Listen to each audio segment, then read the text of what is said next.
தினமும் காலையில் குளித்துவிட்டு விளக்கேற்றி வீட்டில் சுத்தமாக சமைத்த உணவை இறைவனுக்கு நைவேத்தியம் செய்யலாம். மாலையில் பல வகைகள் உலர் திராட்சை, கல்கண்டு போன்றவற்றை நைவேத்தியம் செய்யலாம்.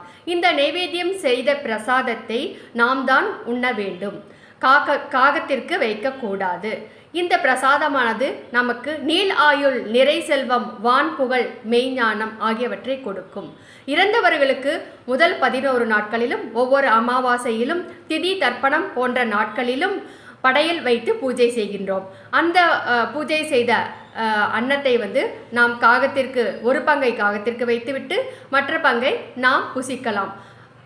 முன்னோர்கள் தான் சந்ததியை வளர்த்து பேணுகிறார்கள் என்று பகவத்கீதையில் பகவான் கிருஷ்ணர் கூறுகிறார். மேலும் இது போன்ற விஷயங்களை தெரிந்து கொள்ள முழு பகவத்கீதையும் கதையாக கேட்க கிருஷ்ணரின் கீதையின் ஒரு துளி என்கின்ற இந்த யூடியூப்